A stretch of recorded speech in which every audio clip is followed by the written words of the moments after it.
윤석열 대통령이 복귀를 하면은 개엄을 하겠습니까? 개헌을 하겠습니까? 상식적으로 만약에 그럴 가능성은 없지만 이게 만약에 기각이 된다. 네. 그러면은 이제 앞으로 우리나라 대통령은요 아무 때나 개엄할 수 있어요. 근데 어제는 변호인이 아니라 대변인 역할을 한 것 같아요. 네. 지나친 감정이입이 있지 않았느냐. 이분은 거의 99% 정광훈 목사 연단 연단에 선다. 다음번에 출마. 윤석열이 지금 제정신 못 차리고 지금 국힘을 계속 극우 쪽으로 끌어당기고 이러고 있지. 김건희는 지금 명태균 게이트로 해서 앞으로 대선 치르려고 하면은 또 김건희 얘기 나오고 명태균 얘기 나오고 하면서 이쪽에서 또 쌍끌이로 아주 그냥 국힘을 진짜 나락으로 보내고 진짜 이기적인 사람들이에요. 네. 그거 손절 안 하면요 그냥 망합니다 진짜. 정신 좀 차리십시오 진짜. 대왕고래의 꿈은 사라졌지만 술고래의 꿈은 이루어졌다. 불법 여론조사국에는 나 인생 그렇게 안 살았어 이렇게 얘기하셨거든요. 네. 근데 인생 그렇게 사신 것 같아요. 윤석열이 역사에 남는 대통령이다. 이렇게 졌으면 민심을 받아들여야 되는데 끝까지 독주하다가 여기까지 왔다. 한없이 가벼운 정치 토크쇼 장르만 여의도 2월 26일 수요일 순서 시작하겠습니다. 반갑습니다. 정프로고요. 어제도 참 사건 사고가 굉장히 많았고요. 또 끔찍한 안타까운 이런 일들도 많았고 또 뭐 금리 인하에 뭐 방산 관련 뉴스 굵직굵직한 게 굉장히 많았는데 결국은 대통령 최종 변론 요 뉴스로 거의 뭐 모든 언론이 다 도배가 좀 된 것 같습니다. 어쨌든 저희도 정치 관련 뉴스를 좀 많이 전해드리니까 요거 오늘 좀 정리해서 전해드릴 거고 특히나 어제 최후 변론이 굉장히 길었는데 그 안에 숨겨진 여러 속뜻들도 한번 저희가 분석을 해보도록 하겠습니다. 함께해 주실 우리 장성철 소장님 어서 오시고요. 안녕하십니까. 반갑습니다. 반갑습니다. 김준일 평론가님 어서 오십시오. 네 안녕하세요 김준일입니다. 우리 장 소장님 좀 성의를 갖고 좀 인사도 좀 해주세요. 네 안녕하십니까. 네, 장성철입니다. 고맙습니다. 자 신혜영 기자도 함께하겠습니다. 안녕하십니까. 네 반갑습니다. 요가요 정신은 지난주 수요일이었군요. 예. 친구. 요가 배우세요? 그 스트레칭이 뭐 예사롭지 않다는 지금이 의견이 이제 많았던 것 만의 같아요. 화제예요. 짤들이 엄청 돌아다니고 있어요. 아, 진짜요? 저게 인간의 유연성이냐?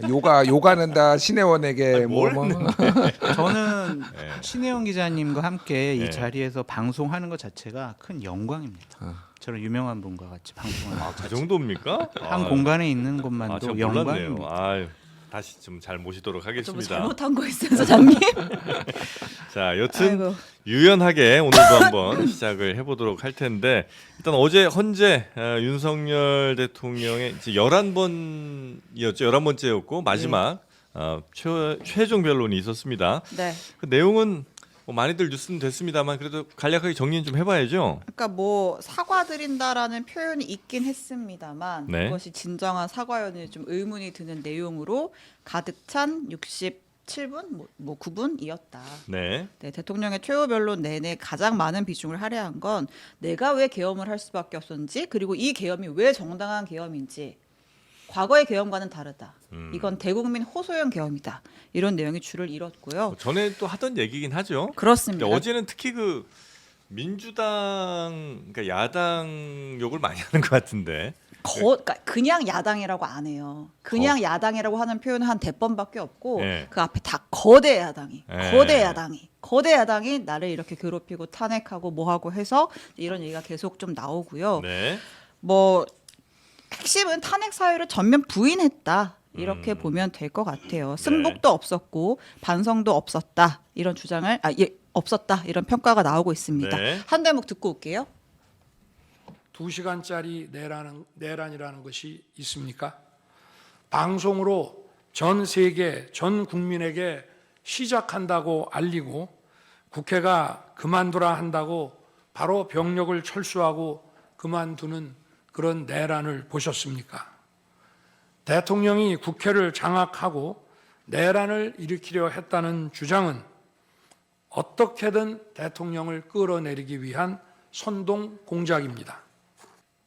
네, 대통령을 끌어내리기 위한 선동 공작이다. 이거는 보니까 뭐 그 민주당이 그 북한 약간 그 사고 회로가 그렇게 돼 있는 것 같더라고요. 북한이 민노총 등을 사주해서 지령 같은 걸 내리고 민주당이 그걸 이제 비호하면서 우리의 뭐 국방력도 약화시키고 국정 혼란, 뭐 국정 마비 야기하기 위해서 뭐 탄핵도 많이 하고 예산도 감액하고 이런 게 이제 기본적인 인식인 것 같더라고. 어제 이렇게 정말 긴 그 내용들을 한번 쭉 저도 읽어봤는데 뭐 어떻게 좀 보셨습니까? 제가 우리 소장님? 신한국당 보수정당에 입사를 한 게 96년도거든요. 입사라고 그래요, 그걸? 예, 입당은 이제 당원으로 입당이고 네. 그냥 하나의 기업처럼 해서 입사라고 해요. 아 그래요? 근데 그때는 진짜 민주당이 그런 당인 줄 알았어요. 아 소장님도 그때는, 예, 예. 아 북한 지령받는 그렇죠, 그렇죠. 아. 김대중 대통령 빨갱이. 96년도에 96년도. 30년 전에. 그렇죠. 네, 97년도 대선을 앞두고 계속 그랬거든요. 아. 안정이냐 혼란이냐. 네. 그때 이회창 당시 후보의 마지막 네. 그 선거 구호가 그거였어요. 혼란이냐 안정이냐. 음. 그래서 민주당 당시에 그리고 김대중 대통령이 집권을 하면 북한에 나라를 팔아먹는다. 막 그런 얘기까지 했었거든요. 맞아요. 근데 그 이후에 민주당도 집권을 하고 네. 나라를 운영했고요. 네. 지금 어디 뭐 북한이랑 짜고 나라를 뭐 팔아먹겠어요. 그러니까 대통령이 살 능력도 없어 그리고 북한이 어떻게 사 우리나라를. 네. 그래서 대통령이 상당히 이상한 망상이 계속 빠져 있다라는 것을 보여줬고요. 네. 저는 그냥 자백한 것 같아요. 그냥. 자백? 네. 뭘 자백해요? 계엄의 형식을 빌린 대국민 호소라고 지금 비상계엄 주장을 선포라고 했죠. 주장하잖아요. 예. 나는 헌법과 법률을 위반한 계엄을 한 사람이에요. 나 좀 처벌해 주세요. 이렇게 자백한 것이 아니냐. 아 그렇게 전 들렸다. 총체적으로 그렇게 들렸습니다. 그래요. 네. 아니에요? 아니 뭐 그럴 수도 있죠. 아닌 말이에요. 네. 김진일 평론가님은 어떻게 보셨습니까? 한 줄로 요약하면은 사람은 변하지 않는다. 그걸 느꼈어요. 예, 처음부터 끝까지 본인이 했던 얘기들을 계속 반복한 거잖아요. 네. 제가 이거를 이제 저도 일정도 있고 그래서 다 보지는 못하고 네. 그래서 이제 PDF로 뿌린 자료를 봤는데 오. 77장이더라고요. 진짜 싫어. 뽑을 수가 없습니다. 예. 네. 언제 다 썼나 싶더라고요. 그리고 저도. 제가 가장 싫어하는 게 있더라고요. 궁서체로 써놨어요. 궁서체 제일 싫어하거든. 본인들은 진지하게 써놓은 거 아니야. 이 헛소리 개소리를 막 이렇게 궁서체로 이거를 77장을 다 읽는데 너무 힘들었다. 일단 그 생각이 들고 아 근데 서서는 30분도 못 할 거란 예상은 깨고 서서 거의 70분 했습니다. 저는 이게 이제 윤석열 대통령도 사실상 내가 대통령으로서 국민들한테 얘기할 수 있는 마지막이다라는 거를 생각했던 것 같아요. 그러다 보니까 본인이 하고 싶은 얘기를 다 집어넣었는데 뭐 예전에 무슨 안중근 의사한테도 뭐 최후 변론을 줬는데 뭐 이거 안 줬다 윤석열한테 안 줬다 그런데 이거가 이제 그거예요. 그러니까 안중근 의사가 했던 최후 변론 그건데 1시간 반이 넘어갈까봐 조마조마했습니다 개인적으로. 아, 그래요? 안중근 의사는 1시간 반 했다고 하니까 이 헛소리를 우리가 1시간 반 이상 들어야 되나? 1시간 조금 넘어서 다행이고 대세에는 지장이 없다. 가장 핵심적인 거는 대세에는 지장이 없다. 그리고 전 딱 하나 지적하고 싶은 거는 거대 야당 얘기를 하는데 네. 거대 야당을 만들어준 게 누군가요?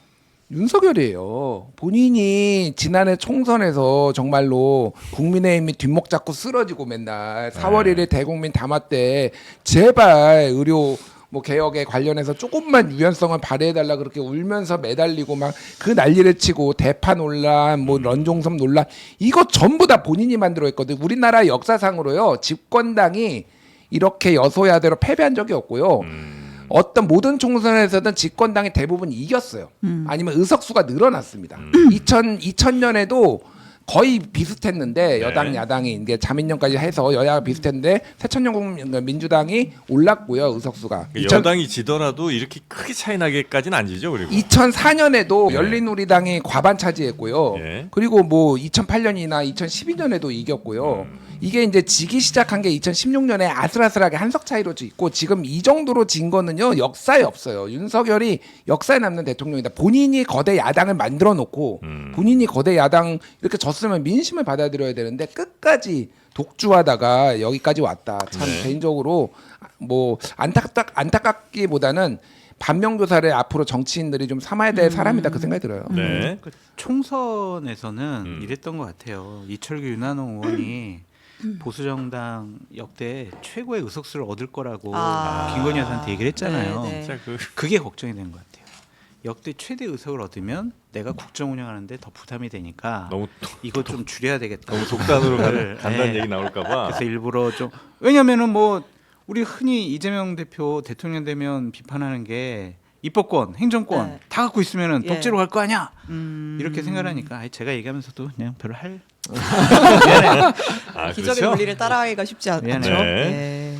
뭐- 어떤 부분이 제일 인상 깊으셨어요? 저는 네. 그 대목 있잖아요. 그 뭐지?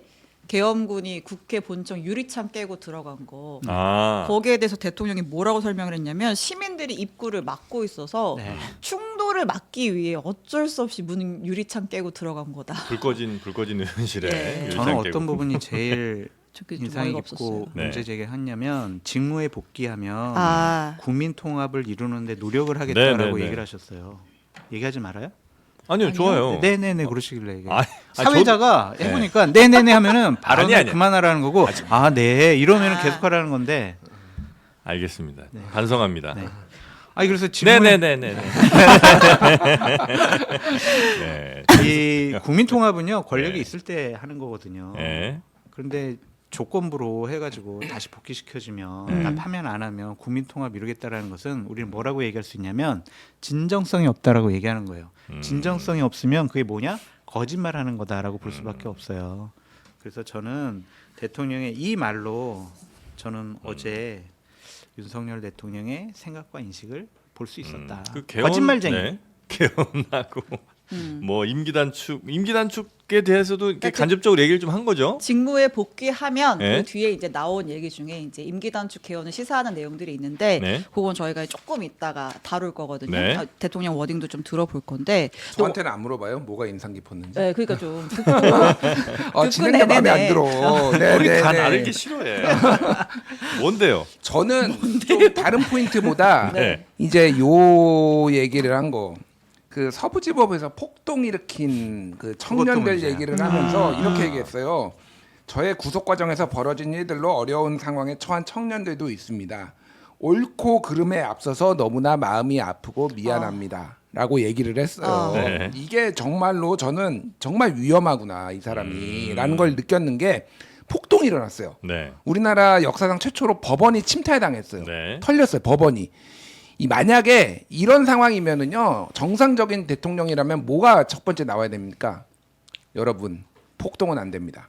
어떤 일이 있어도 폭력은 사용하면 안 폭력은 됩니다. 쓰면 안 됩니다. 우리는 법치 국가입니다. 이런 메시지가 나와야 되는데 여기에서 옳고 그름에 앞서 이게 옳을 수도 있다는 얘기예요 지금. 이거는 저는 이걸 뭐로 봤냐면은 이거 폭동 사주구나 지금. 사실 폭동 맞아. 사주 최후 예. 진술이다. 예, 사실상 그렇게 봤어요. 그러니까 폭동을 이렇게 하라고 말은 못하지만은 네. 옳고 그름에 앞서 마음이 아픈 거지 이게 잘못됐다라고 얘기를 하는 게 아니잖아요.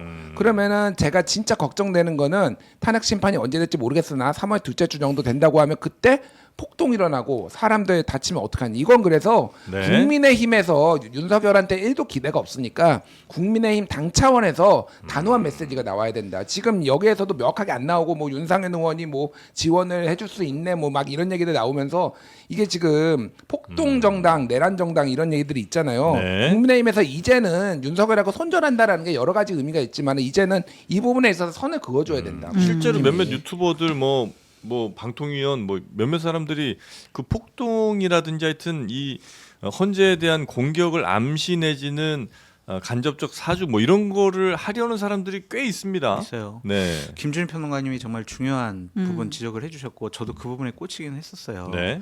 우리가 윤석열 대통령을 대통령으로 뽑은 거는 네. 정말 유능하게 나라를 잘 다스릴 거다라고 생각했다라기보단 검사 출신, 법조인 출신이니까 대한민국 법치주의, 사법 시스템 이런 것들을 잘 만들어 놓고 지키고 유지시킬 거다. 최소한 그 정도는 하겠지. 이런 네. 거 기대였던 거죠. 근데 그거를 완전히 깡그리 무너뜨리는 발언이었다. 네. 지금도 이제 그런 행동과 메시지를 계속 내는 거는 역시 대통령 자격이 없는 사람이었다라고 우리가 확신할 수 있습니다. 네. 그 거대 야당 아까 얘기해 주셨는데 그 거대 야당을 뭐 44번 얘기했다고요? 네. 그 숫자도 단어 분석을 또 해주셨죠 우리 기자님께서. 근데 네 기자들은 셉니다. 간첩도 뭐 몇 번 나오고. 간첩은 25번이 나왔고요. 네. 그다음에 위기 22번, 북한 15번, 북한 많이 나왔습니다. 안보 14번, 네. 의원이란 단어를 한 5번 썼는데 인원이란 단어는 한 번도 쓰지 않았습니다. 아 인원은 한 번도 안 썼어요? 의식했어. 네, 한 번도 쓰지 않았습니다. 인원이란 말을 안 쓰는 분이니까. 그리고 어저께 그 최후 변론하면서 트럼프 얘기도 많이 했어요. 트럼프도 이번에 취임하면서 국가 비상사태 선포하고 군 막 국경에다 투입한다고 하지 않았냐? 국가 비상사태라고 인식한 나도 약간 그런 거다. 뭐 이런 얘기도 했고. 그러니까 트럼프가 되게 부러운 것 같아, 그죠? 자꾸 이렇게 감정이입을 좀 하는 것 같아요. 네. 아니 그다음에 트럼프가 군대를 네. 의회에다가 투입한 건 아니잖아요. 국경에다 투입했지. 이걸 갖다 붙일 걸 갖다 붙여야지. 그다음에 화가 이제, 나네. 지난번에 대선 불복해가지고 이제 기소됐던 거 예. 그때 무죄 나지 않았냐, 뭐 이제 이런 판결문도 들고 나와가지고 아무튼 항변을 했고요. 근데 대통령이 헌재 이동할 때 원래는 구속 상태니까 법무부에 호송차를 타고 가야 되는 거잖아요. 네. 근데 이제 민주당 그 윤건영 의원이 그때랑 국조특위에서 이제 문제 제기를 했는데 그 김성훈의 지시로 캐딜락을 타고 캐딜락 경호차를 타고 갔다라는 거예요. 그러니까 대통령 의전 차량 타고 경호 차량을 타고 그렇죠. 원래는 예, 당연히 법원하고 구치소 오갈 때는 호송 차량을 타야 되는데 그렇죠. 그러면 그 옆에 호송하고 감시하는 사람들이 탈 수 있는 건가요? 왜 대통령 차량을? 아까 뭐 누군가 배석을 할지는 모르겠지만 네. 어쨌든 일반 차량에서는 뭐 자유롭게 통화도 할 수 있고 아, 뭐 일종의 지시를 내릴 수도 있는 노릇이잖아요. 그러네요. 예.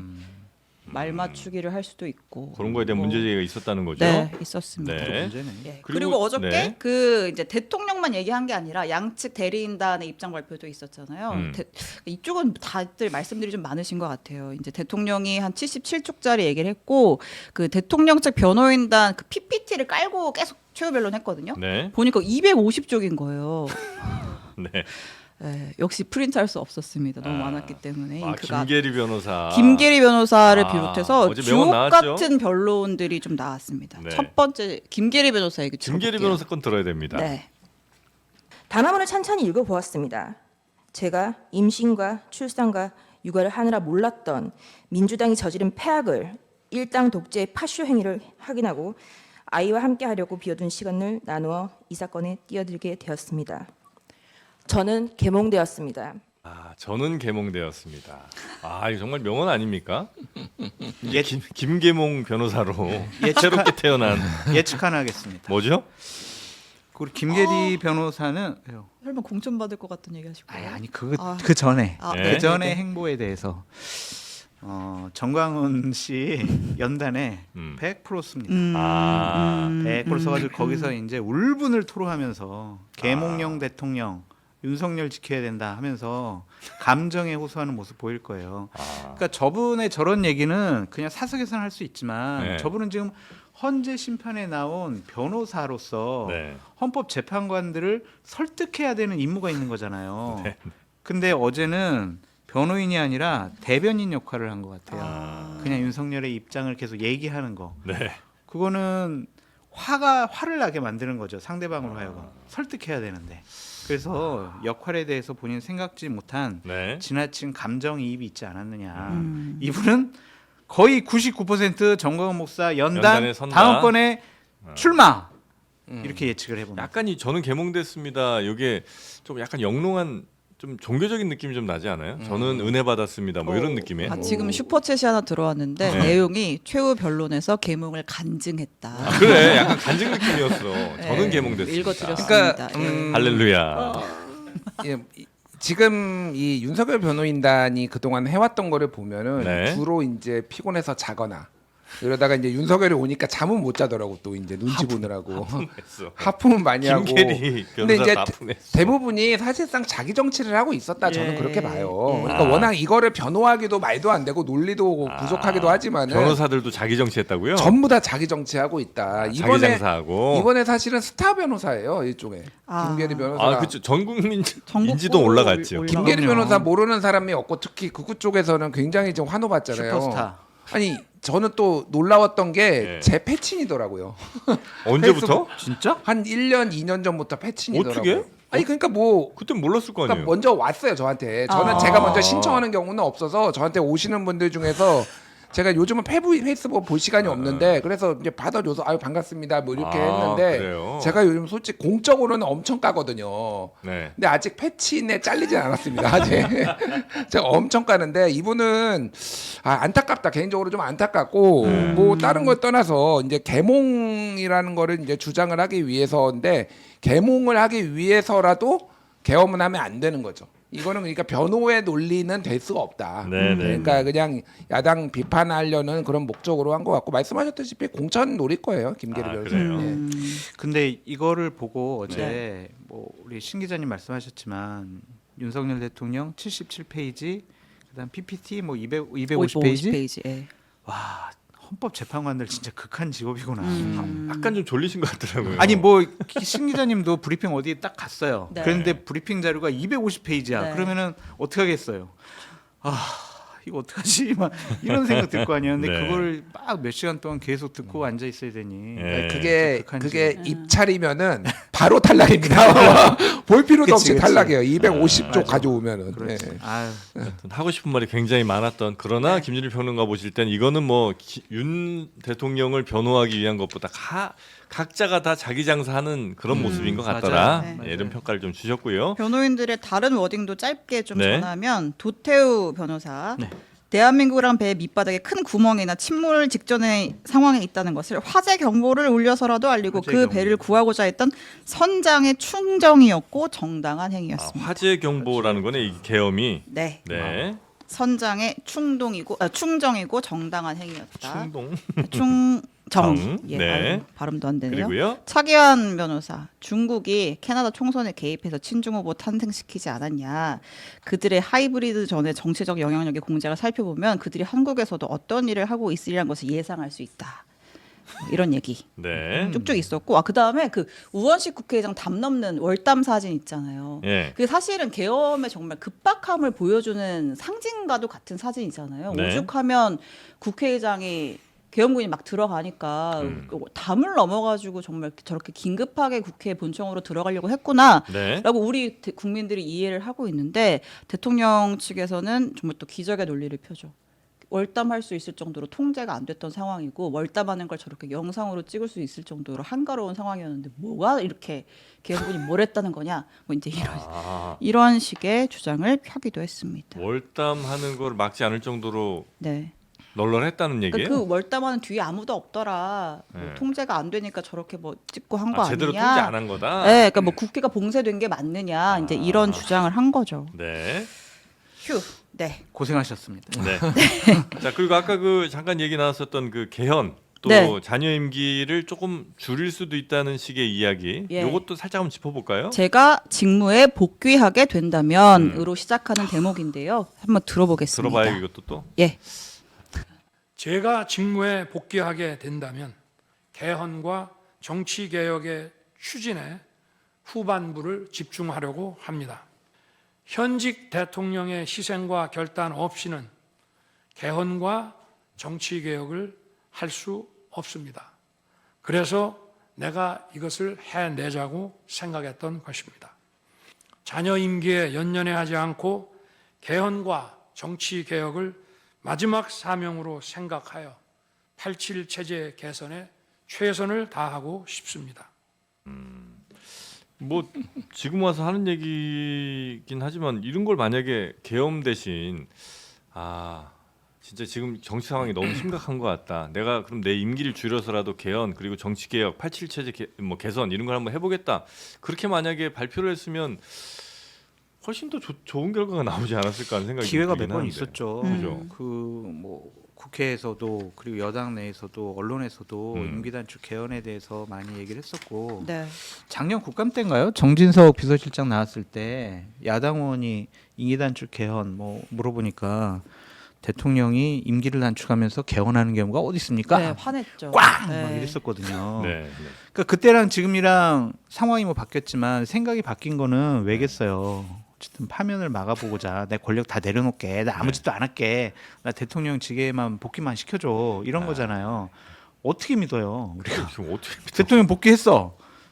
임기 단축 개헌 하는데 논의가 계속 필요해. 그래서 임기 끝내. 그럼 어떻게 할 거냐고.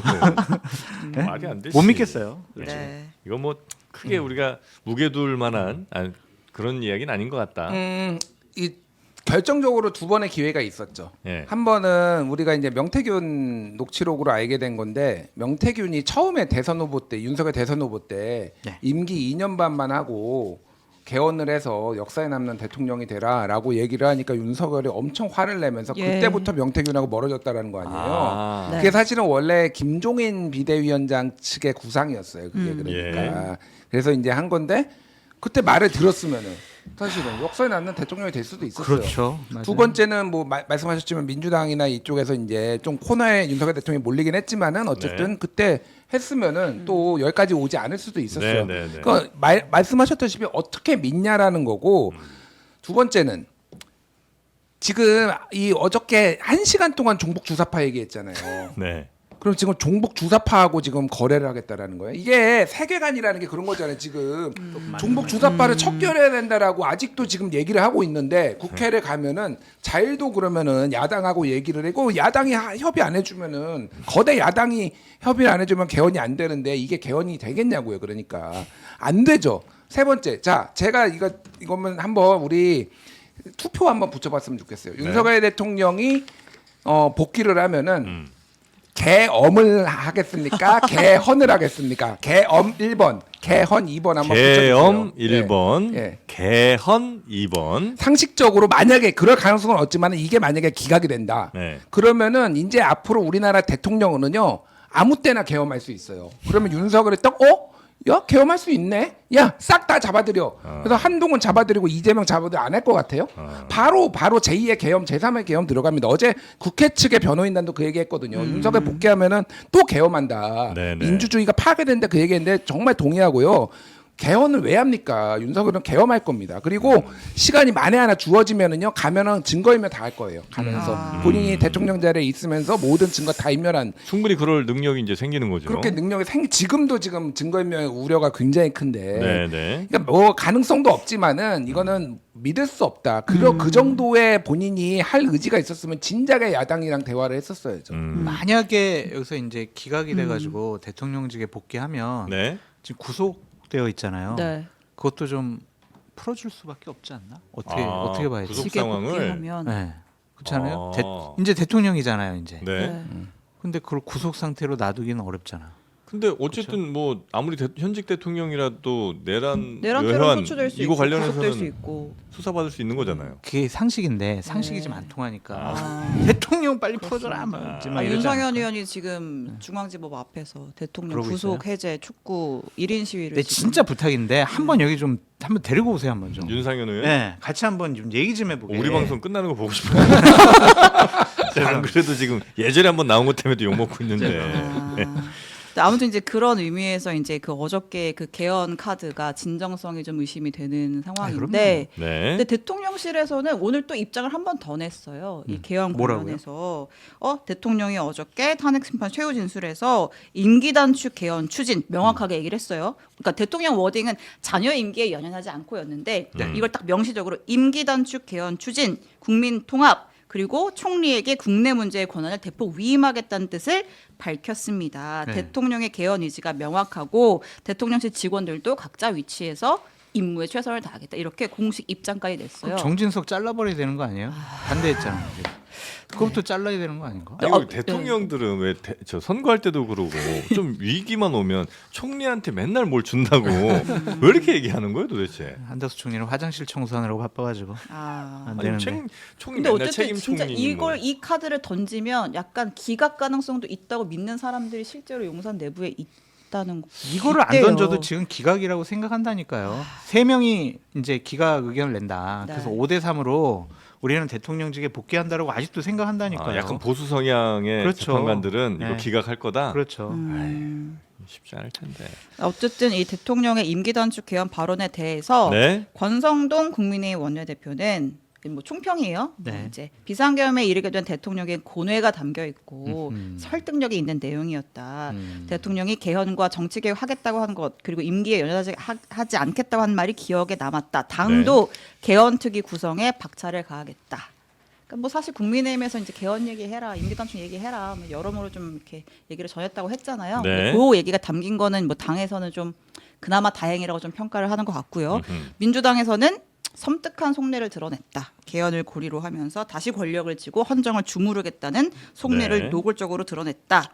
조국혁신당 윤석열의 최후 진술은 자신이 반사회적 성격 장애자임을 스스로 드러낸 것이다. 이런 평가들을 내놨습니다. 네. 이게 개헌 자체가 어떤 체제와 기본권 그리고 제왕적 대통령제의 특권 이런 것들을 좀 내려놓고 바꾸겠다라는 진정성 있는 차원으로 접근을 하면은 막 호응을 얻을 수가 있는데 지금은 이제 정치적으로 오염됐잖아요. 네. 나 이거 할게요. 나 그냥 파면시키지 말아주세요. 이러면은요 안 되는 거죠. 특히 이제 이재명 대표 같은 경우에는 지금 헌정 파괴 세력을 먼저 심판해야 된다. 개헌의 개자도 꺼내지 말아라. 이러고 있기 때문에 개헌 논의는 대선 끝나고 나서야 좀 얘기가 되지 안 될 것 같아요. 그러니까 지금 무슨 얘기 꺼내도 안 윤석열 되죠? 대통령의 말에 설득력이 그러니까 뭐 힘이 실리기는 어려운 상황인 것 그러니까 같은데. 있을 때 잘하지 말이야. 노래하고 네. 싶다 노래.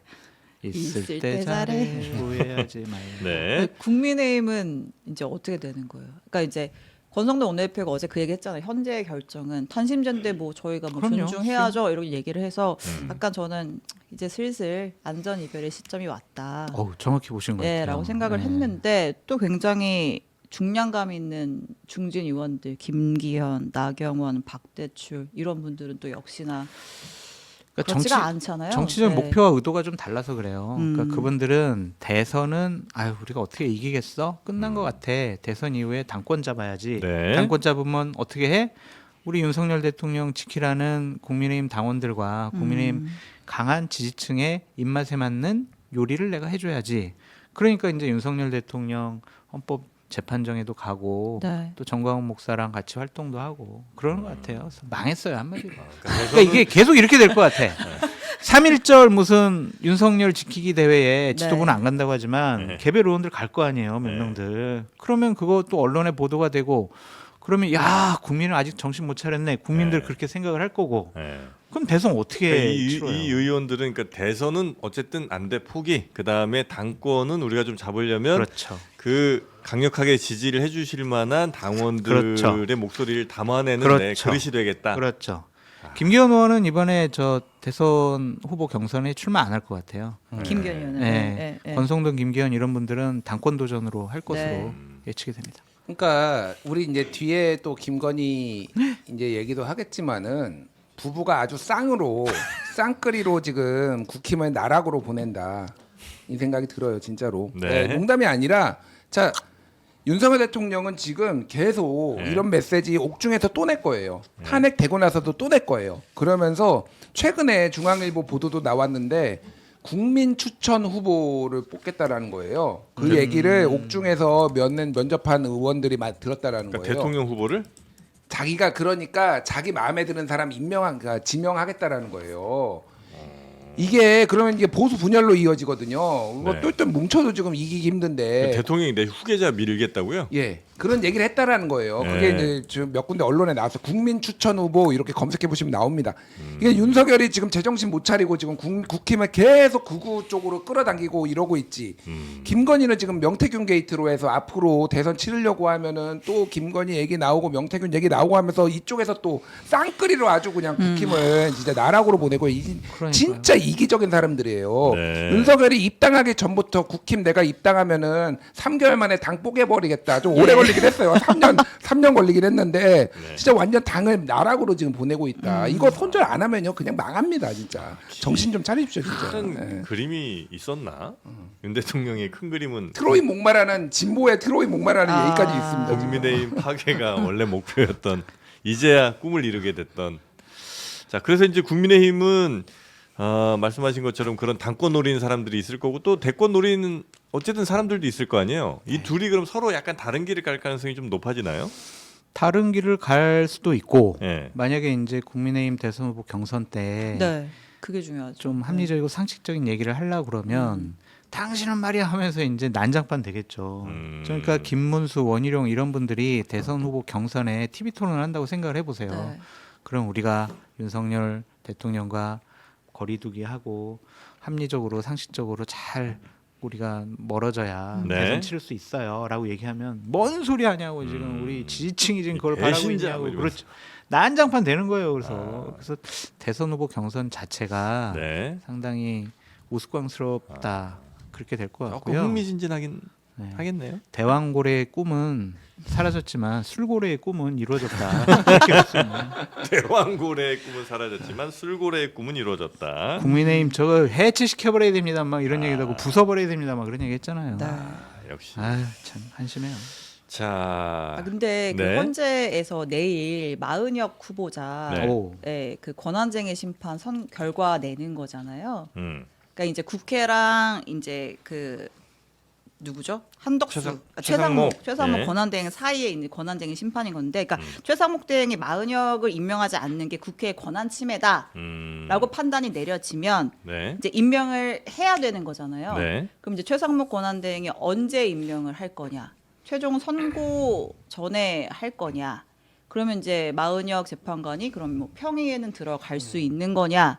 구인 체제에서 선고를 하는 거냐? 요런 것들은 좀 영향이 있나요? 제가 요거는 예. 앞으로의 시나리오를 말씀을 드릴게요. 예. 네. 예, 내일 이제 마은혁 권한쟁의 심판 나오면은 네. 이거 저기 최상목 권한대행이 임명하지 않은 것은 위헌이라고 나올 거예요. 네. 위헌이라고 나오면은 최상목 권한대행이 그러면은 임명을 할 겁니다. 네. 아 해요? 예, 임명하죠. 먼저 바로.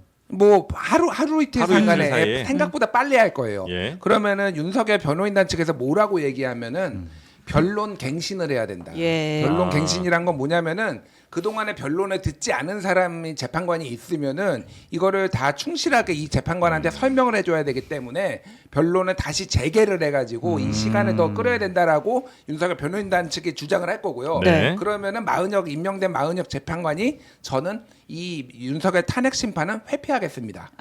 라고 할 거예요. 그래서 8명이 선고를 할 겁니다. 여러 변수들을 다 정리를 해 놓으셨네요. 네, 이렇게 진행될 거예요. 이렇게 한번 이렇게 아. 진행되는지 안 되는지 한번 보시죠. 예. 네. 아니 그냥 헌재가 그냥 이러한 상황이 나올 것이 혼란스러우니까 임명 안 해도 돼 이렇게 하면 어떻게 돼요? 근데 이거는 앞으로 왜냐면은 이제 앞으로 모든 대통령은 그러면은 임명을 뭐 여러 가지 이유를 내서 임명을 안 하면 되는데 헌재가 제일 싫어하는 거는 저번에 한번 설명드렸지만 야 우리 좀 건드리지 마 니들이 싸우든 말든 할 일은 하고 임명 좀 해줘 우리는 우리 일을 할 테니까 이 스탠스거든. 그래서 예전에 이진석 방통위원장 그때도 정청래 위원장 나왔을 때 엄청 꾸짖었어요. 그래서 맞아요. 왜 임명을 안 하는 그렇지. 건가요? 맞아요. 그러니까 그 여야가 없거든요. 그러니까 네. 이거가 위원이 안 나올 가능성이 없다. 제가 보기에는 오. 위원은 무조건 나오고 최상목도 머물 이제 미적될 이유가 없는 거죠 지금은. 그런데 이제 이제 최상목 권한대행이 만약에 임명을 빨리 한다는 건 어쩌면 그렇게 해서 헌재 재판을 조금 연장할 수도 있지 않나는 그런 의도가 숨어 있는 건데 저는 그렇게 봐요. 마은혁 재판관은 그거 안 받고 안 들어갈 거다. 이게 그러니까 변론 갱신을 하면은요 어느 정도를 해야 될지는 또 재판부에서 평의를 통해서 판단을 하겠지만은 네. 최악의 경우에는 어느 정도였냐면은 이거는 이제 이 헌법 재판이 아니라 사법부 법원이었는데 옛날 양승태 대법원장 있었잖아요. 1심 6년 걸렸거든요. 예. 네. 6년 걸렸는데 그 중간에 재판부가 한번 바뀌니까 7개월 동안 변론을 그 전에 있었던 재판을 다 들었어요. 다시 네. 다 녹음한 걸 다 틀고 네, 그런 네, 식으로 네. 이제 시간을 끌려고 할 거예요. 그러니까 아예 마은혁 재판관이 그냥 본인이 회피할 거예요. 예. 아니 그러면 일부 의견은 또 그것도 있는 모양이에요. 최종 심리 끝나서 지금은 이제 임명이 되더라도 이 마은혁 재판관은 평의에 참석이 안 된다는 뭐 이런 의견도 있는 모양입니다. 그러니까 변론 그러네. 갱신하려면 변론이 진행 중이어야 된다. 어쨌든 네. 지금 변론이 이제 이제 종결됐으니까. 끝났다. 네. 그러니까 어쨌든 마은혁 재판관은 대통령 된다. 탄핵에 참여할 수 없다. 그렇게 되겠네요. 자, 그렇게 아마 시나리오가 갈 것 같다는 우리 김준희 평론가님의 의견이 있었고요. 그래서 제일 궁금한 거는 선고일이 언제냐인 거잖아요. 대략 뭐 3월 뭐 그렇죠. 그러니까 이제 그죠. 남은 절차를 중순? 간단하게 설명을 하면 네. 결론은 끝났고 네. 이제 재판관들이 모여서 매일 그러니까 평의라는 절차를 거쳐서 해요. 예. 그러니까 다 전원이 모여가지고 쟁점이 뭐였지, 뭐 이게 여기서 우리가 무슨 얘기 들었지, 뭐 여기 증거가 계속 뭐였지, 얘기를 하고 네 이렇게 토론을 하고 이제 다만 이제 우리한테 일정이나 뭐 내용 같은 거는 공개해주진 않아요. 언제 우리 선고할 거야 얘기는 언제쯤 해줘요? 그래서 그거는? 이제 이 평의를 네. 뭐 대여섯 번 많게는 뭐 10번 11번 정도 하면 네. 마지막 평의를 마치고 나서 이제 선고일을 이제 공지를 하게 되죠. 네. 네, 그래서 이제 마지막에 이제 그 어쨌든 의견서를 쓸 거 아니에요. 네. 판결문을 쓸 텐데 이번 사건 같은 경우는 주심이 정영식 재판관이니까 좀 주도적으로 해서 먼저 네. 해가지고 쭉 쓰고 이제 문영배 소장 대행이 마지막으로 이제 의견을 내게 되는데 이게 정영식 재판관이 네. 다수이면 이게 주도적으로 먼저 쓰지만 네. 만약에 소수 의견을 냈다. 그럼 이제 의견이 뒤로 서로 빠져요. 다른 경우에는 네. 그런 경우에 이제 소수일 경우 어떻게 된다고요? 그러니까 만약에 소수 의견이 주심 재판관이 소수 의견을 냈다. 예. 그럼 이제 처음부터 주도하지 않고 맨 뒤로 빠져 쓰게 그래요. 되죠. 소수인 예, 경우에는 예, 예. 그런 차이가 좀 있다는 네, 거고요. 뭐 그럴 가능성은 네. 네. 예, 요거 이제 몇 가지 좀 설명을 드리자면은 과거에 노무현 대통령 탄핵 심판에서는 이 평의 그러니까 재판관 회의죠. 재판관 회의를 11번 했어요. 네. 11번. 그래서 14일 걸렸습니다. 최종적으로. 진짜 거의 매일 선고까지. 하네요. 예, 네. 그리고 박근혜 때는 8번 하고 11일 걸렸어요. 그러니까 몇 번 하느냐, 그러니까 계속 한다고 보면 돼요. 그러니까 네네. 계속 한다고 보면 매일매일 돼요. 하는 예, 거네. 매일매일 한다고 보면 될 것 같고 지금 그거를 이제 역산으로 우리가 계산을 해보면은 7일 예를 들면은 3월 7일 정도가 네. 예, 열흘 정도예요. 그러니까 아. 그러면 그때 금요일이거든요. 네. 그러면 그때 할 수도 있고 일찍 끝나면 7일. 예. 예. 빠르면은 3월 7일 금요일에 선고가 나올 수 있고 어. 금요일이 또 계속 얘기가 나오는 거는 네. 노무현, 박근혜 둘 다 금요일에 최종 선고가 났어요. 아. 예, 그러니까 금요일 아니야 이번에도 약간 그런 그거는 근데 근거는 없어요. 네, 그냥 그러니까 3월 7일이 가능하다 열흘 정도면은 음. 그리고 근데 3월 14일 좀 길어지면은 3월 14일도 가능하고 그 와중에 11일인데 이게 문제가 하나가 있어요. 이게 네. 헌재에서 대선을 고려를 할지 안 할지가 문제인데 지금 5월 첫째 주 고 상관이 되잖아요. 그러면은 예. 그 그렇죠. 문제는 5월 첫째 주가 연휴가 많아요 지금. 그래서 어린이날도 있고. 4일이 일요일이고 5일 6일이 쉬거든요. 만약에 이게 만약에 3월 7일이면은요 최대 이제 이게 대선을 치러야 되는 게 5월 6일이에요. 네. 그럼 쉬는 날이 빨간 날이에요. 그래서 맞네. 3월 7일에는 조금 이게 그런 것까지 고려하면 만약에 그렇게 되면은요 4월 말에 대선해야 돼요. 예. 이런 문제가 좀 발생을 해서 네. 그래서 3월 11일 정도가 되는 거 아니냐. 그러면은 아니면 아예 3월 14일이 되면은요. 그러면은요. 5월 13일이거든요. 네. 그러면은 그 연휴 주간에 다 피하고 사전 투표까지 좀 아. 안전하게 할 수가 있어요. 그래서 네, 그거를. 네, 네. 그래서 저는 3월 14일설을 개인적으로는 밀었는데 뭐 이거는 그 정도 그 변수들을 좀 생각하시면 될 것 같아요. 3월 14일이면 화이트데이. 네. 그때 이제 가래떡 데이. 이게 한심해하는 이 반응들이 우리 제작진들 사이에서 많이 좀 터져 나왔습니다. 네. 죄송합니다. 하여튼 그 3월 만약에 14일쯤에 하게 되면 5월 한 둘째 주 5월 13일. 그쯤에 이제 할 수 있는 거고 대선이. 예. 그런데 고려를 안 할 수는 없겠죠. 왜냐하면 헌재 재판관들도 대선이라는 거를 이제 자신들의 행위에 그렇죠. 의해서 뭐가 결정되는 거니까. 아니 그 근데 날짜- 이게 뭐냐면은 60일 안에 해야 된다라고 했지 그렇죠. 60일을 꽉 채울 필요 없어요. 그러니까 뭐 이를테면 50일만 하고 할 수도 55일만 하고 할 수도 있는 거예요. 그러니까 네. 예전에는 어떻게 해서든 이게 너무 짧으니까 60일을 채우려고 했는데 연휴가 끼어가지고 연휴가 이렇게 선거가 되면은요 만약에 5월 7일 날 이렇게 투표하게 되면은요 다 해외여행 놀러 갑니다. 5일 연휴에 5일 연휴 그러니까 이게. 그 날짜 정하는 거는 저 선관위에서 선관위에서 정해요. 선관위에서 그냥 하는 선관위에서 거예요. 정하는 거죠.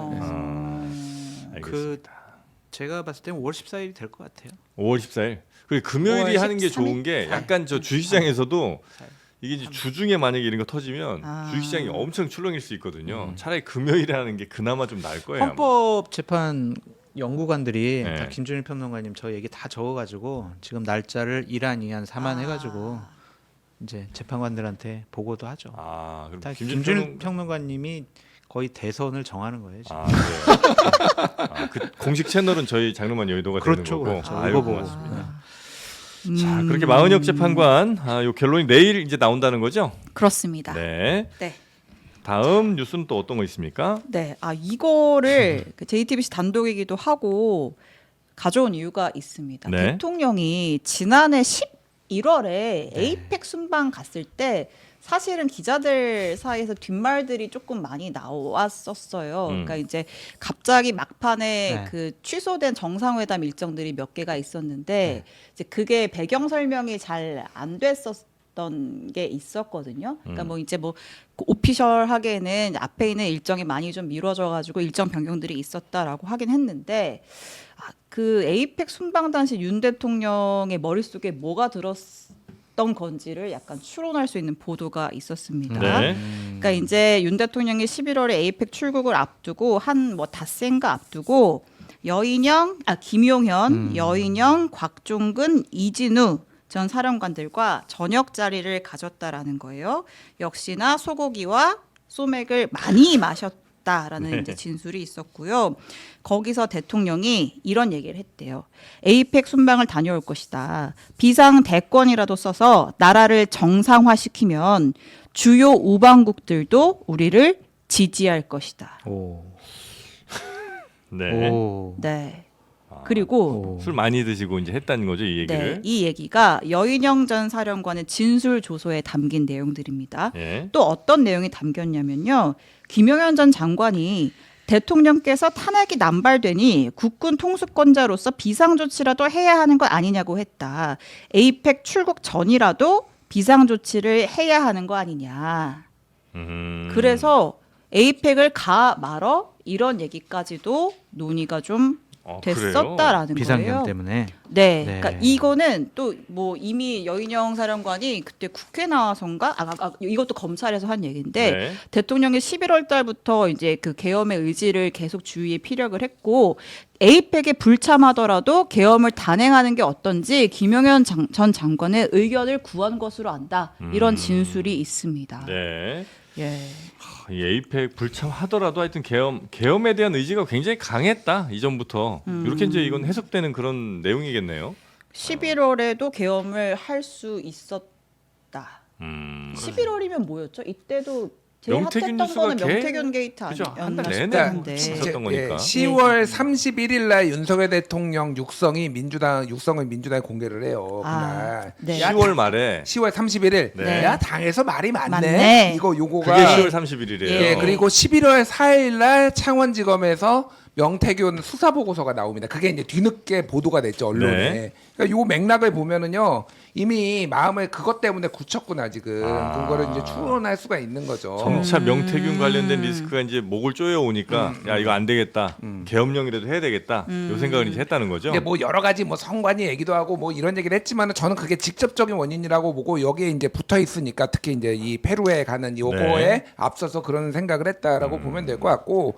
근데 이게 무슨 말인지 모르겠어요. 거기에 에이펙에 가서 정상들을 만나면은 내 비상계엄이 정당화가 되거나 지지를 받는다? 뭔 얘기인지도 모르겠어, 솔직히 이게. 네. 그냥 뭐 제정신이 아니다, 솔직히 이거는. 바이든 만나가지고 나 비상계엄 곧 할 테니까 지지 성명 내주세요. 이렇게 뭐 하는 거겠죠. 지지 성명? 해외 정상들이 또 명태균 때문에 한 거 아니야? 이렇게 하면 어떻게 하려고? 네, 여튼 에이펙 불참까지 고려하면서 비상계엄을 추진 내지는 생각을 좀 많이 했었다. 네. 이게 이제 우리가 이번에 이제 드러난 비상계엄 거고요. 때문에 약간 좀 기억을 잊고 있었지만 이때쯤에 무슨 얘기가 이제 국민의힘에서 나왔었냐면 네.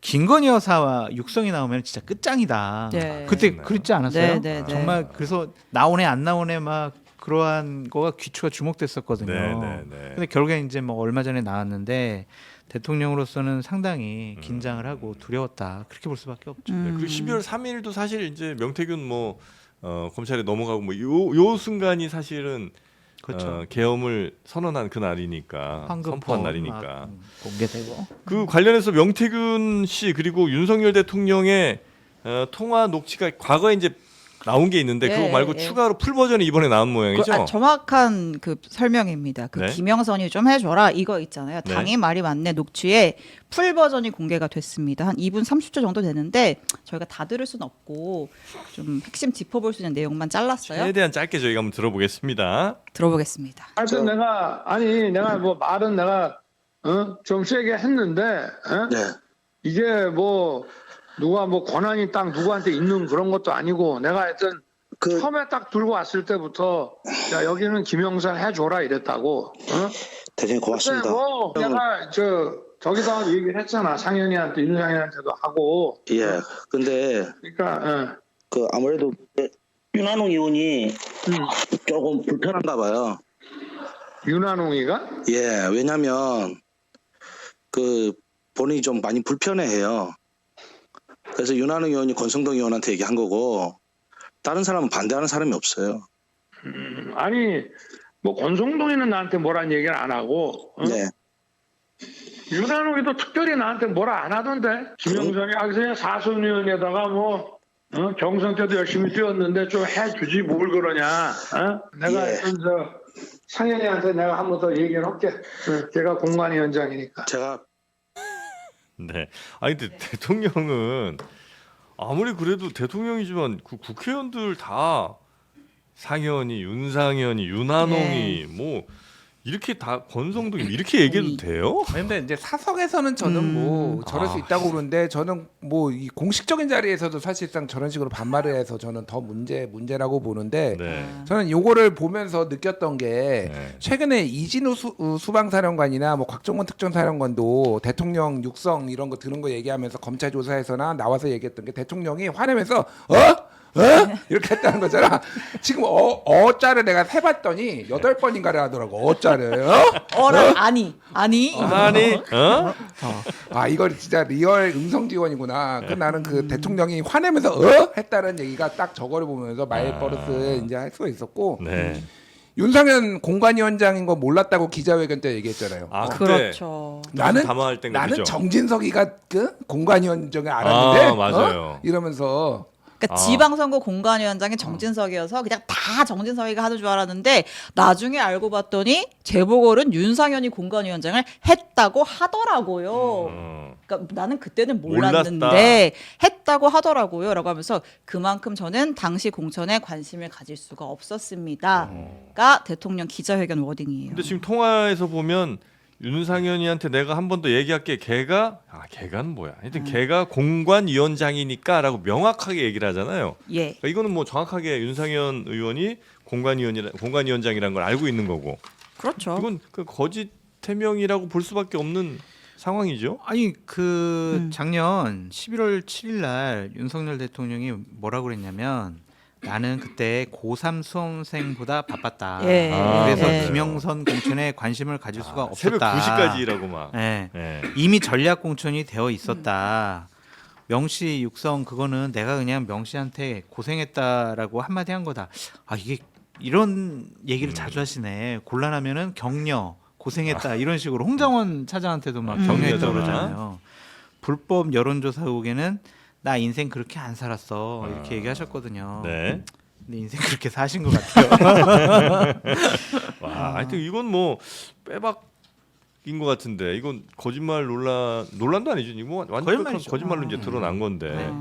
대통령도 그리고 이제- 거짓말이고 윤상현 의원도 그때 저는 대통령한테 김영선 해주란 말 들어본 적이 없는데요. 이렇게 기자들 만나가지고 굉장히 그러니까 당당하게 여기 옆에다가 좀 데려다 놓으라니까요. 네? 아, 큰일 난다니까요. 큰일 나요. 그럼 지금 공천 개입에 대해서도 이건 뭐 부인하기가 매우 어려운 상황이 된 거죠. 그럼요. 대통령의 공천 개입 거의 명확하게 이 정도면 개입이라고 이보다 더 개입의 증거 내지는 자백이라고 자백이라고 볼 자백이라니까. 게 더 있나? 이보다 없어요. 더한 게 없죠. 네. 자백이 최고의 증거잖아요. 좋습니다. 하여튼 뭐 공천 개입 관련된 명확한 얘기가 좀 나왔다고 볼 수밖에 없고요. 박근혜 전 대통령이 공천 개입 것만 가지고 징역 2년인가 그랬나요? 받았었죠. 네. 예. 자, 시간이 많지 않은데 네. 지금 할 게 또 많습니다. 그 예. 한동훈 오. 책이 오늘 한동훈 전 대표 책이 오늘 나오죠? 네, 나왔죠? 오늘 나왔습니다. 나왔겠네요. 아까 뭐 기사 사진 보니까 뭐 교보문고 앞에 줄이 뭐 광화문 교보문고 나 진짜 화나는 게 줄이 막 섰대요. 아니 제 책이 표시입니다. 예. 리뷰가 뭐 교보문고에서 뭐 20개인가 몇 개 안 달렸어요. 이분 책 안 나왔잖아 아직. 예. 1000개 아, 넘게 달았지. 1000개 넘게 달렸어. 네, 1000개 그런데 달렸어요. 아니 네. 읽어보지도 않고 리뷰를 이렇게 달아도 되냐? 나 이거 공정위에 신고할 겁니다. 공정이요. 공정이 공정거래가 아니잖아. 그럼. 하여튼 그 어마어마하게 지금 네. 사전 예약 같은 게 좀 된 것 같은데 그렇습니다. 책 내용도 좀 일부 나왔죠? 네, 뭐 화제가 되고 있는 것 같은데요. 책 제목은 국민이 먼저입니다이고 이 책의 앞부분에 한동훈의 선택이라는 제목 아래 이제 네. 목차를 보면 계엄의 밤, 선택의 시간, 진퇴의 시간 이렇게 오. 세 파트로 구성이 되어 있어요. 아, 그러니까 저는 조금 더 긴 자기 본인의 정치 인생에 대해서 좀 담을 줄 알았는데 딱고한 계엄에 정말 집중을 그죠? 해서 예, 계엄의 날부터 이제 본인이 이제 대표 그만두고 이제 요때까지 좀 얘기들을 좀 쓴 것 같은데 네. 서두에 이렇게 시작을 한다 그래요. 이제 12.3 계엄 직전에 대통령실 고위 관계자와 주고받은 문자 내용을 공개를 하는데 한 대표가 이제 무슨 상황입니까? 이렇게 물어보니까 대통령실 고위 관계자가 비상사태입니다. 이렇게 한 거예요. 그러니까 한 대표가 구체적으로 무슨 내용인데요? 이러니까 최악 이렇게 두 글자 답변이 왔다고 합니다. 누구예요, 이분이? 모르겠어요. 알려드려요? 아, 네. 안 돼요. 진짜 나중에 끝나고 봬요. 딱이라고 그러세요. 나중에 치킨에 호프 한잔 해요. 알겠습니다. 네. 하여튼 이 당시에 한동훈 대표가 어떤 상황이었고 또 어떤 본인이 이제 대응을 했고 어떤 일이 벌어졌는지 미처 말하지 못한 것들에 대해서 책에서 좀 공개를 했다. 네. 이런 건 거죠. 인거고 이 문자 내용을 공개한 건 어쨌든 나는 계엄에 대해 아무것도 몰랐다라는 걸 다시 한번 강조하는 아. 차원이 아닌가 좀 싶고요. 이제 네. 계엄에 대해서 이제 어쨌든 본인은 계엄을 결사 반대했고 그 계엄 옹호 세력과는 선을 긋는 이제 그런 거를 좀 강조하면서 네. 이제 뭐 대선 주자로서의 뭐 이제 그런 걸 좀 부각시키려고 하는 것으로 보입니다. 네. 다음 달 4일부터 네. 서울부터 시작해가지고 북 콘서트 개최를 하면서 돈다고. 예. 예, 좀 강연도 하고 사인회도 하고 아, 그래요? 그렇게 대중적인 접촉면을 넓혀갈 것 같습니다. 요거 몇 가지 요 에피소드들 말씀드리면은 네. 이거를 전체적으로 기획은 김종혁 최고위원이 좀 많이 주도해서 했다. 어. 이 책이나 뭐 이런 것들을. 네. 그래서 뭐 여기 이제 JTBC랑도 관련된 거지만은 그 여기 중앙일보 기자가 이거를 대담을 진행을 했거든요. 네. 그래서 그게 좀 논란이 돼서 지금 그분이 회사를 사표 썼다는 걸로 지금 알려 있어요. 뭐 그런 그걸 가지고 사표를 써요? 이거 뭐 징계 절차가 좀 들어가서 중앙일보에서 뭐 예, 그게 뭐 사표 문제인가? 근데? 문제 될 수 정치적 될수 중립 있어요? 언론인은 이게 또 정치적 뭡니까? 중립 문제 뭐 이런 뭐 이게 있었고 깜빡하네. 그리고 이거를 이 책에 대해서 조금 그 안에 친한계 내부에서도 약간의 호불호가 조금 약간의 뭐 있어요? 조금 갈린다. 친한계 내부에도 그러니까 요 마케팅에 대해서 전체적으로 조금 뭐 나쁘지는 않았다라고 보기는 하지만은 네. 뭐 이를테면은 이런 방식이나 이런 거에 대해서 약간의 내부의 이견이 있다 이런 얘기까지는 들었고 이거 어쨌든 좀 잘 울고 먹는다. 착한 건 가지고 네. 그 생각은 들어요. 그러니까 사실 내용은 제가 안 읽어봤지만은 네. 이 정도까지 조금 많이 언급할 책인가? 그 생각이 들기는 해요. 한동훈 대표가 워낙 화제성이 있는 분이니까 그렇죠. 뭐 그런 생각은 드는데 조금 많이 울고 먹는다 생각 드네요. 저도 물어봤는데 서울에 있는 대형 서점에서는 정치인 사인회 같은 거를 안 해준대요. 네. 논란될까봐. 그래서 아. 뭐 지방 위주로 하면서 강남에 뭐 그러한 이제 뭐 무슨 모임의 장소들이 있더라고요. 네, 거기서 그런 데서 하는 하고 뭐 대학교 강연 같은 것도 좀 하면서 약간 그런 행보를 하다가 이제 좀 임박해지면 짠. 언론에 조금 더 적극적으로 등판을 할 거라고들 네. 하더라. 근데 탄핵 관련된 얘기 말고 또 야당 대표에 대한 평가도 있었다면서요? 그렇습니다. 이재명 대표에 대한 평가가 있는데 네. 한국에서 가장 위험한 인물이라고 평가를 했습니다. 한국에서 가장 위험하다고요? 예. 어떤 부분? 그래서 이재명 대표가 행정부까지 장악을 하게 되면 사법부의 유죄 판결을 막으려고 계엄이나 처벌 규정 개정 같은 극단적 수단을 쓸 수 있다. 이렇게 직격을 했습니다. 계엄을 할 수도 있다. 예, 본인 유죄 판결을 막으려고 계엄도 할 수 있는 사람이다 이렇게 평가를 한 거죠. 아, 그래요? 음.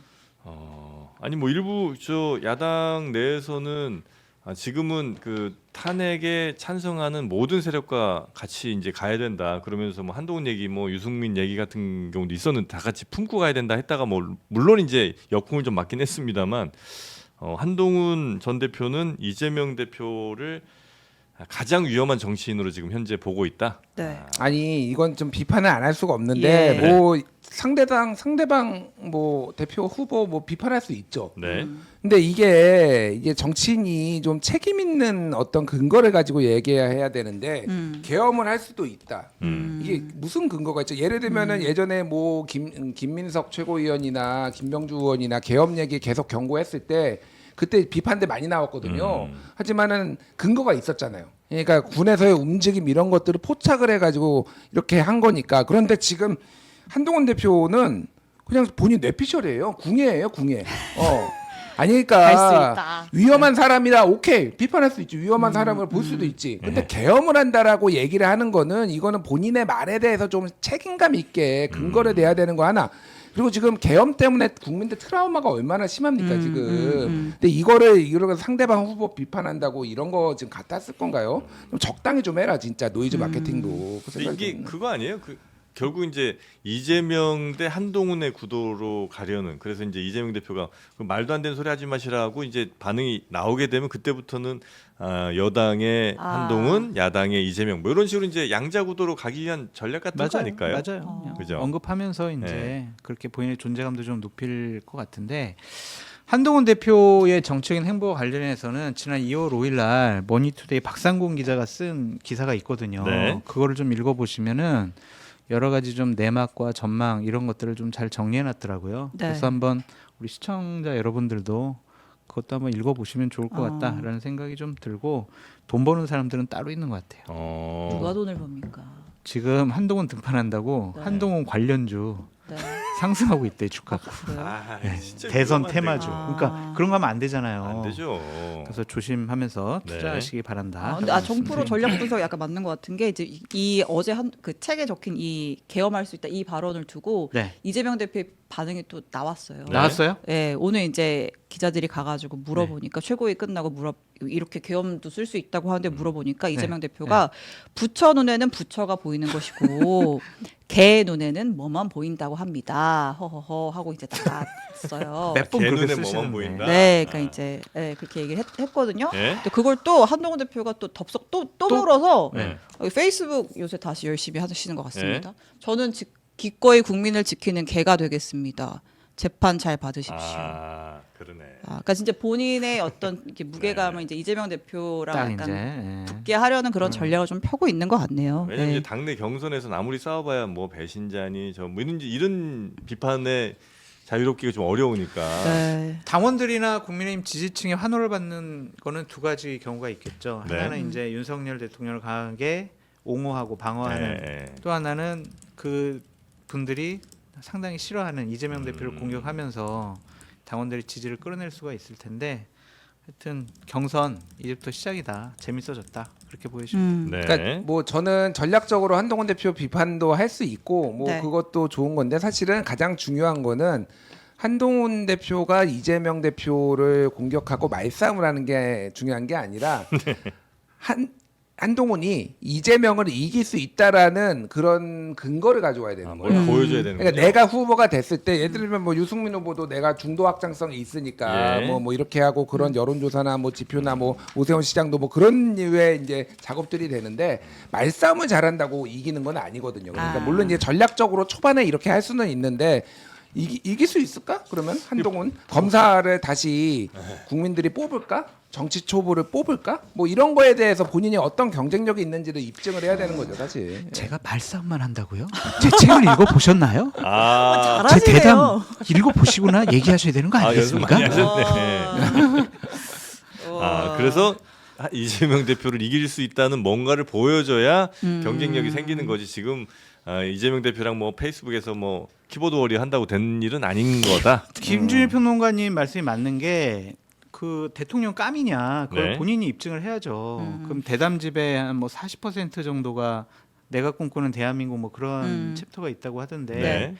그 대단히 위험한 것. 저는 아직 안 읽어봤는데 네. 거기에 만약 사람들이 호기심 갖고 읽어봤어 그랬더니 요 정도밖에 준비 안 했다고? 이렇게 평가받을 수도 있고, 오 조금 준비했네, 제대로 했네, 이런 평가받으면은 이제 기반이 생긴 거고, 네. 그 책을 읽어보고 좀 판단하는 것도 좋을 것 같다라는 생각이 듭니다.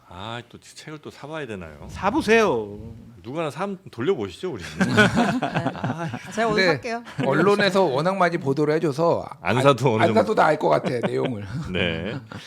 자, 그리고 이재명 대표 2심 오늘 최후 변론 있죠? 네, 맞습니다. 네. 결심 공판이고요. 그 이제 뭐 김문기 몰랐다. 뭐 이제 허위사실 공표로 기소가 됐던 사건 2심이 있는데 네. 1심에서 이제 징역 1년에 집행유예 2년이 나왔기 때문에 이제 비슷한 결론이 나오게 되면 사실은 이재명 대표 입장이 굉장히 정치적으로 부담스러운 상황이 되는 것이고, 네. 물론 뭐 민주당은 뒤집힐 것이다, 무죄가 나올 것이다 이렇게 예상을 하고 있습니다. 오늘 그 최후 변론에 이재명 대표가 뭐 직접 발언을 할지 모르겠는데 아무튼 하겠죠. 내용은 저희가 내일 또 전해드리도록 하겠습니다. 네. 오후 2시부터예요. 예. 아, 누구죠? 그 정준희 교수? 뭐 이런 분들도 아마 총출동한다고. 뭐 왜요? 왜 가요 거기? 그러니까 이제 그 뭐 대선 토론 같은 데서 이런 얘기를 하는 것이 국민들에게 진짜 어느 정도의 영향을 미치는지 뭐 언론 전문가잖아요. 정준희 교수 같은 경우에 뭐 그런 얘기들도 지금 뉴스로 나오긴 하더라고요. 그래서 그 얘기를 왜 해요? 정준희 교수 편 들어요 지금?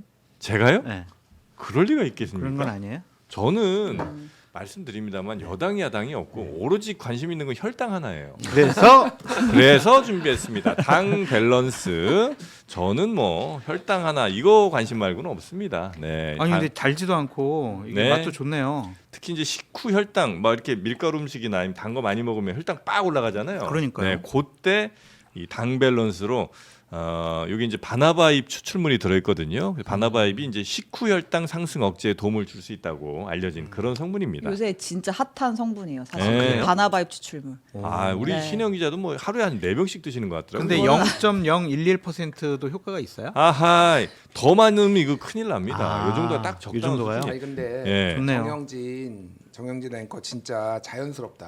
야, 아, 그래요? 어떻게 이렇게 PPL 잘하냐? 아, 그렇습니까? 괜찮았어요? PPL 천재, PPL 천재. 네, 얼굴 천재는 김준일, 네. 저는 PPL 천재. 역시 당 밸런스. 근데 이거 어디서 살 수 있냐고 물어보는 분들 많은데 아유. 그 저희 유튜브 보시면 밑에 더보기 네. 누르는 거 있잖아요. 거기 누르시면 그 스마트 스토어 링크가 있습니다. 네. 거기서 구매하시면 되겠습니다. 네, 쉽게 살 수 있는 제품은 아닙니다. 이거 네. 먹으면 뭐 몸도 유연해지나요? 요가도 잘할 수 있나? 요가도 쉽다. 당이 그러니까. 잘 예. 관리가 돼야 예. 건강이 되니까 당연히 몸도 유연해지는 아, 겁니다. 그렇군요. 네, 당 밸런스, 신체 밸런스, 정신 밸런스 모두 챙기는 네, 이 닥터 워터 당 밸런스로 건강한 하루 보내시고요. 두 분은 요쯤에서 보내드릴까요? 예, 감사합니다. 고맙습니다. 구치소에도 좀 넣어주세요. 정신 밸런스 좀 찾으실 분 있어서. 예. 저희가 사식으로 넣어드리겠습니다. 자, 두 분 대단히 고맙습니다. 다음 주에 봬요. 감사합니다. 네. 감사합니다.